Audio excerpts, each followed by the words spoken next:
O presidente da Câmara dos Deputados, Hugo Motta, recebeu nesta terça-feira o texto da proposta de emenda à Constituição que estabelece novas diretrizes sobre segurança pública. O ministro da Justiça, Ricardo Lewandowski, e a ministra das Relações Institucionais, Gleisi Hoffmann, participaram de uma entrevista coletiva com Hugo Motta para oficializar o anúncio da entrega da proposta.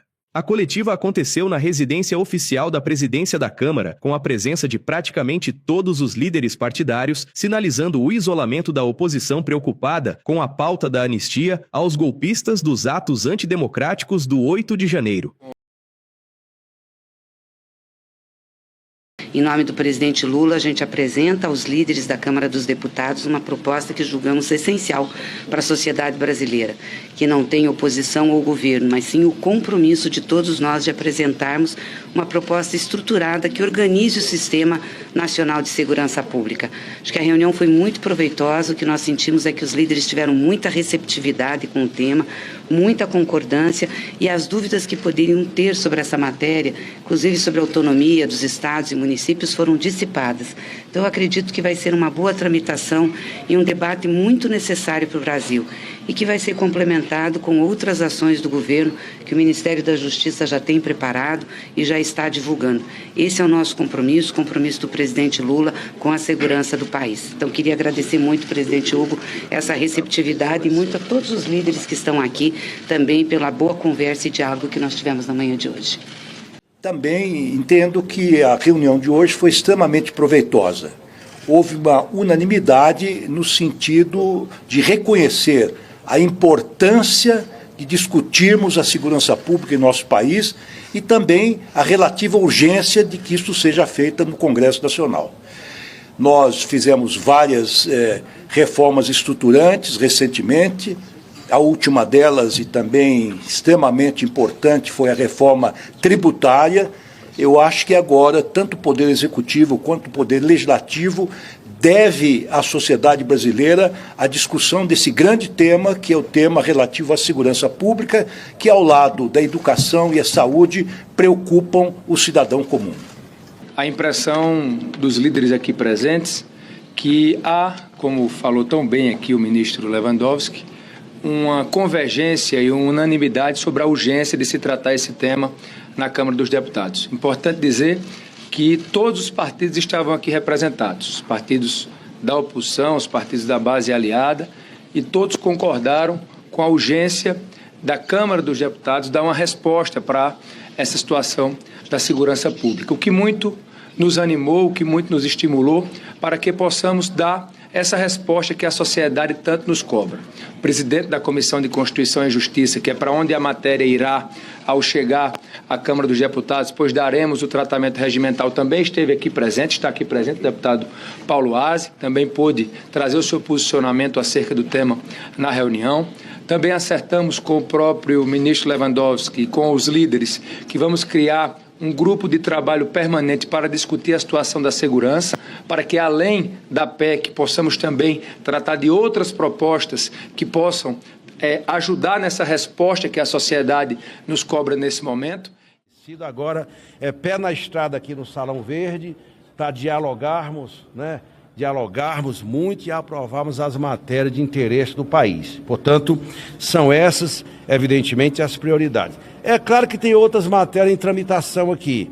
Eu não estou dizendo que elas não sejam votadas. São várias matérias que vão ser votadas. Outros projetos de lei. Mas você tem que focar naquilo que é prioridade.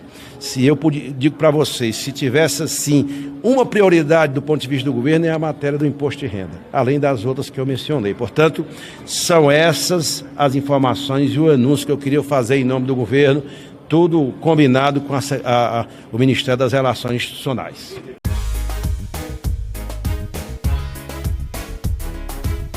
Eu me dirijo à população brasileira e também ao plenário da nossa casa para falar sobre domingo.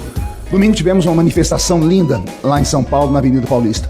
Uma manifestação pacífica, cheia de pais, mães, crianças, vovôs, vovós. Tem casa no Guarujá, sou carioca e tenho uma casa no Guarujá. Sou carioca e tenho uma casa no Guarujá. Caçada boa com quem, José? Caçada boa com quem, rapaz? Vai tomar no cu, caralho! Pessoas que saíram dos seus lares de graça e deixaram a Avenida Paulista verde e amarela. Foram pelo menos quase 400 mil pessoas. Mas o que eu quero dizer aqui é aos meus amigos que são de diversos partidos aqui da casa, eu até anotei o nome dos partidos aqui: União, PP, Republicanos, MDB, PSD, Federação PSDB, Cidadania, o Podemos, Avante e o PROS. Eu gostaria muito que os deputados desses partidos pudessem nos ajudar. Estamos lutando aqui por uma anistia humanitária. Estamos aqui lutando por pessoas que, com o coração quebrantado, choraram por um país que eles não encontraram.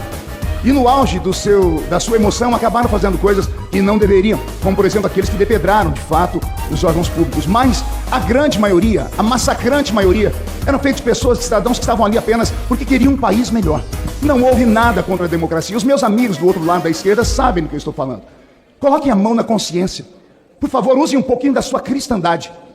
Apelo aqui para clemência. Peço aqui perdão, porque anistia é isso. Anistia é perdão. Eu tenho ali do outro lado da esquerda um padre sentado ali me ouvindo. Eu gostaria muito de apelar para ele a questão da misericórdia. Vossa Excelência deve se lembrar do significado da palavra misericórdia. A união de duas palavras no latim, miseris e cordia. Vem de miserere. Miserere é alguém que precisa de ajuda naquele momento, e cordia é coração. Misericórdia é pegar aquele que precisa e colocar dentro do coração. Sem xingamentos, sem apelarmos para nada, que a nossa briga tem que ser sim política. Eu sempre prego, nobre presidente, que aquele que já precisou da misericórdia sabe aplicar a misericórdia. Muitos deputados de esquerda que hoje estão aqui contra precisaram dela um dia. Quantas pessoas já foram anistiadas? Então eu faço um apelo aqui para a consciência de Vossas Excelências e deixo aqui o meu grande abraço ao pastor Silas Malafaia por ter feito essa linda manifestação, convocado e levado para a Avenida Paulista quase 500 mil pessoas. Parabéns a todos. Muito obrigado, senhor presidente. Muito obrigado, meu deputado, pelo pronunciamento de Vossa Excelência. Com a palavra o deputado Raymond. Senhor presidente, senhoras deputadas e deputados, muitíssimo boa tarde a todas e todos. Cumprimentar também os trabalhadores aqui da Câmara Municipal que nos auxiliam nos nossos trabalhos e fazer assim uma avaliação do momento que a gente está vivendo. Anteontem aconteceu uma manifestação lá em São Paulo, tentativa de fazer uma manifestação pró-anistia, mas as pesquisas disseram que tinham lá cerca de 50 mil pessoas. Esperavam que tivesse 1 milhão. Hoje o Datafolha traz uma pesquisa de que 52% da população brasileira acha que o ex-presidente da República deve ser preso pelos crimes contra a democracia, portanto, pelo crime de golpe de Estado. Essa é a realidade. Não adianta a gente querer tergiversar, a gente querer mudar o pano de fundo. Esta é a nossa realidade. E o deputado que me antecedeu falou de misericórdia, um coração misericordioso, um coração de pobre, um coração que sabe acolher o outro. E nós sabemos muito bem, a própria manifestação bíblica, porque o deputado que me antecedeu falou sobre isso, a própria manifestação bíblica, o próprio Cristo, quando ele perdoa a mulher que ia ser apedrejada, nós esse final de semana acabamos ouvindo isso nas celebrações, pelo menos da Igreja Católica, nas nossas missas, ele perdoa a mulher, mas ele diz àqueles que eram os adultos, se com ela adulteravam, diz que a eles cabia escolher se eles atiravam ou não a pedra. Então, na verdade, há uma discussão a ser feita. E aí, quando se fala de coração misericordioso, misericórdia também é a gente dizer para aqueles que atentam contra a vida, aqueles que atentam também contra a democracia, que eles precisam pagar pelos seus crimes para aprenderem. Nós não queremos vingança, deputado.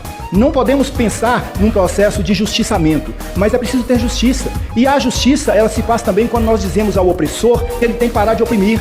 Quando nós dizemos àqueles que apedrejam que eles têm que parar de apedrejar. Quando a gente fala de justiça, a gente está querendo dizer que a gente quer organizar uma sociedade que seja dos marcos democráticos. Por exemplo, tinha uma menina ao lado do ex-presidente da República, ele devia pensar que, de certa forma, quando ele negou o resultado das urnas e conclamou as pessoas a ir para a porta dos quartéis, ele, na verdade, promoveu a prisão da mãe daquela menina. É uma promoção pessoal. A gente precisa de assumir os riscos das nossas ações. O que fizeram em Brasília, imagine, se chegar na casa do senhor, deputado, quebrar a sua casa, violar o seu lar, bater na sua filha, ameaçar a sua família. O senhor vai dizer, está tudo bem, eu vou ser misericordioso, está tudo bem. Não está tudo bem. Aquele que comete crime precisa pagar pelo seu crime. E é por isso que não podemos trabalhar o tema da anistia.